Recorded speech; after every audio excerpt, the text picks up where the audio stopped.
لیکن بس فالو کریں گے کہ باقی ہر چیز کو بھول جائیں گے. پھر ایک ایکسٹریم، میں نہیں کہتی کہ نہ کرو. حضرت عبداللہ بن عمر تو مخصوص حدیثیں سناتے وقت بٹن بھی کھول دیتے تھے کہ نبی صلی اللہ علیہ وسلم سے جب میں نے یہ سنا تھا تو آپ نے ایسے کیا تھا. مسکراہٹ میں بھی جب وہ خاص حدیث سناتے تھے تو لازمی مسکراتے تھے چاہے دل چاہ رہا ہو یا نہیں، کہ آپ نے اس حدیث کو بیان کرتے وقت آپ کا طرز عمل ایسا تھا. لیکن زندگی کے باقی معاملات میں سنتیں کہاں جاتی ہیں؟ کیوں بھول جاتی ہیں ہم کو؟ کسی کے بارے میں مجھے بتایا گیا کہ فلاں بچی جو ہے وہ بے حد سنت کی فالوور ہے. میں نے کہا دیکھتے ہیں کیا سنتیں فالو ہوتی ہیں. تو جب کچھ چیزوں کا میں نے مشاہدہ کیا تو بہت میں ڈس اپوائنٹ ہوئی کہ ہم نے کس چیز کو سنت سمجھ رکھا ہے. سیرت کیا ہے، سنت کیا ہے؟ یعنی صرف ہم چند ایک آپ کے کھانے پینے سونے جاگنے کے آداب بس ڈسکس کریں گے اور بس.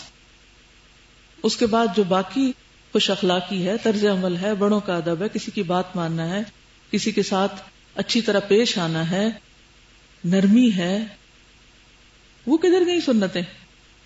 تو ہمیں اگر واقعی اللہ کی محبت چاہیے اور اگر واقعی ہم سچے ہیں نا اپنی اس بات میں، اور واقعی ہم چاہتے ہیں کہ اللہ کی بیسٹ کریشن ہو اور پھر وہ بیسٹ کریشن جنت میں جانے کے لائق ہوں، تو ہمیں پہلے اس دماغ کو صحیح کرنا ہوگا. وہ جو ایک سانچہ بنایا ہوا ہے نا ہم نے، حضور صلی اللہ علیہ وسلم کا ایک حلیہ بنایا ہوا ہے اور ایک خاص مخصوص چیزوں کو سنت کا نام دیا ہوا ہے اور مخصوص طریقوں کو اسلام بنایا ہوا ہے، اس کو توڑ کے پوری پکچر دیکھنی ہوگی اور پھر بار بار اپنے آپ سے سوال کرنا ہوگا کہ واقعی مجھے آپ سے اور آپ کی سیرت سے اور آپ کے طریقوں سے محبت ہے اور میں وہی کر رہی ہوں جو مطلوب ہے، یہ اپنے آپ کو پھر دھوکہ دے رہی ہوں. کیونکہ دین کے نام پر بھی ہم اپنے آپ کو دھوکہ دے رہے ہوتے ہیں، پک اینڈ چوز کر رہے ہوتے ہیں، اپنی مرضی دلچسپی کی چیزیں لے کے ان کو کر کے خاص تکبر کا شکار ہو جاتے ہیں اور اس آئینے میں دوسروں کو دیکھنے لگتے ہیں کہ وہ ایسا کر رہا ہے یا نہیں کر رہا، اور اگر وہ چند مخصوص چیزیں اس میں نہیں ہے، کچھ بھی نہیں ہے. اور ہم خود بھول جاتے ہیں کہ متعدد مواقع پر نبی صلی اللہ علیہ وسلم کا طرز عمل کیا تھا. تو اس لیے بہت ضروری ہے کہ ہم سب سے پہلے سیرت کے مطالعے سے پہلے اپنی سوچ کو خالص کریں، نیت کو خالص کریں اور اللہ سے دعا کریں کہ اللہ تعالیٰ. اسی لیے کل میں نے اپنا خطبہ بھی بدلا، میں نے اپنی دعائیں بھی بدلی کہ اللہم انفعنا بما علمتنا وعلمنا ما ينفعنا وزدنا علما. اور دوسرا اللہم وفقنا لما تحب وترضى، اللہ ہمیں اس کی توفیق بھی دے دے جو تجھے محبوب ہے، ہمیں پھر ویسا بننے کی توفیق اور تائید بھی عطا کر. سیرت ایک پورا کلچر ہے، یعنی سیرت کا مطالعہ ایک پورے کلچر کا مطالعہ ہے. اگر اس وقت دنیا میں کوئی مخصوص کلچر ڈومیننٹ ہے تو ہمیں یہ ضرور دیکھنا ہے کہ کیا یہ نبی صلی اللہ علیہ وسلم کے چھوڑے ہوئے کلچر کو ڈھانپے ہوئے تو نہیں، یا اس کو سپریس تو نہیں کر رہا ہے، اس سے سپرسیڈ تو نہیں کوئی اور کلچر کر رہا. تو سیرت جو ہے وہ ایک پورا لائف سٹائل ہے، کیونکہ سیرت کا معنی ہی کیا ہے؟ ایٹیٹیوڈ، لائف سٹائل، بایوگرافی، سب چیزیں، یہ سب چیزیں اس میں آ جائیں گی. چلیے انشاءاللہ میں اس سبق کو بار بار یاد کراتی رہوں گی، کیونکہ اگر ہم مقصد بھول گئے تو پھر وہ نہیں پا سکیں گے جو ہمیں پانا ہے. تو آج کا لیسن شروع کرتے ہیں.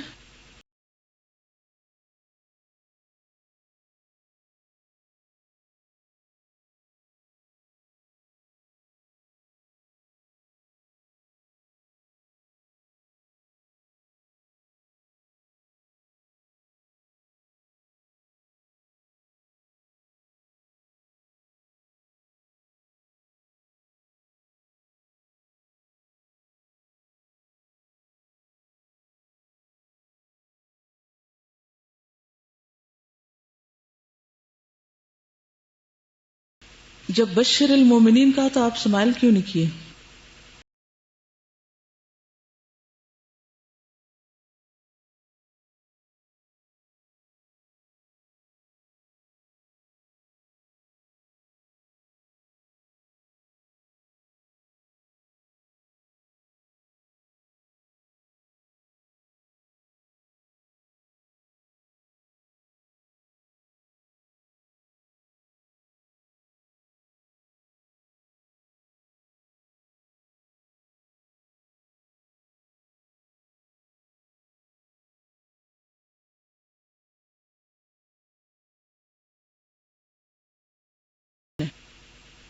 کہ اس کو بوجھ سمجھ کے نہ پڑھیں.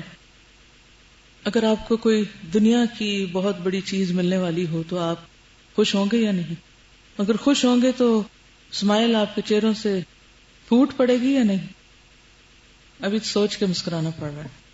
چلیے اللہ کرے کہ واقعی اس بشارت کو محسوس کریں. کل کے لیسن جہاں میں نے ختم کیا تھا وہیں سے تھوڑا سا کنیکشن کروں گی تاکہ کتاب تک میں پہنچ سکوں. الحمد للہ حمدا کثیرا طیبا مبارکا فیہ کما تحب وترضى. اللہم صل وسلم علی نبینا محمد. اللہم انفعنا بما علمتنا وعلمنا ما ينفعنا وزدنا علما. اللہم وفقنا لما تحب وترضى. رسول اللہ صلی اللہ علیہ وسلم کو عرب کے ملک میں مبعوث کیا گیا. عرب کا لفظی معنی ہے بے آب و گیا صحرا، یعنی جہاں کچھ نہ اگتا ہو. اس جگہ کو خاص طور پر کیوں منتخب کیا گیا؟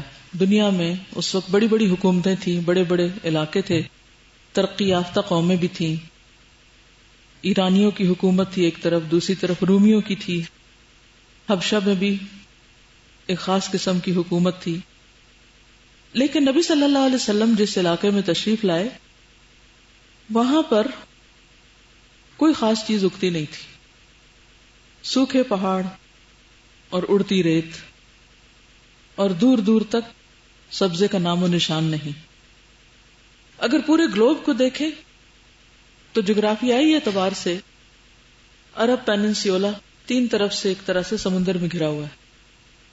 پانی کے بیچ میں ہونے کے باوجود بھی ہر طرف خشکی خشک ہے، زیادہ حصہ خشکی ہے. ایک طرف افریقہ ہے حبشہ کی طرف، حبشہ اور باقی سب. دوسری طرف ایشیا، ایک طرف پھر اوپر جا کر یورپ. اور ایک اعتبار سے یہ دنیا کا قلب بنتا ہے، دل کی حیثیت رکھتا ہے. جغرافیائی اعتبار سے پوری دنیا کا مرکز بنتا ہے. جیسے کہ پہلے میں نے ذکر کیا کہ یہاں پر 3 طرح کی قومیں آباد تھیں. ایک تو وہ جو گزر چکی اور ختم ہو گئی، عرب بائدہ، جس میں عاد، سمود، عمالقہ وغیرہ تھے. دوسری عاربہ جو قحطانی نسل کے لوگ تھے، یمن سے آئے تھے، جن کے 2 بڑے قبائل تھے، کہلان اور ہمیر. تیسرے مستعربہ یعنی عرب بنے تھے، they were not originally Arabs. وہ اسماعیل علیہ السلام کی اولاد میں سے تھے جن کو عدنانی کہا جاتا ہے. قحطانی جو لوکل عربز تھے اور عدنانی جو باہر سے آئے تھے، ابراہیم علیہ السلام کے آنے کی بنا پر وہاں آباد ہوئے تھے. ابراہیم علیہ السلام خود عراق سے تھے، اور سے جو دریائے فرات کے مغربی ساحل پر ہے، کوفہ کے قریب.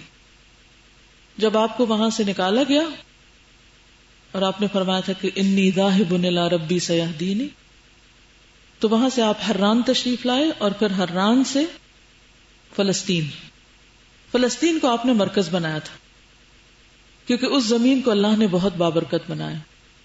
الذی بارکنا حولہ. وہاں سے آپ اس دور میں 4000 سال پہلے، بلکہ اس سے بھی پہلے، اندرون ملک اور بیرون ملک تبلیغ کے لیے جایا کرتے تھے. اپنے بھتیجے کو قریب کے علاقے جو آج کل اردن ہے، آپ خود فلسطین میں تھے، اور اردن کا علاقہ جہاں پر قوم لوط تھی، صدوم کا علاقہ، وہاں پر ان کو بھیج دیا، خود فلسطین میں رہے. حضرت سارہ سے نکاح کیا.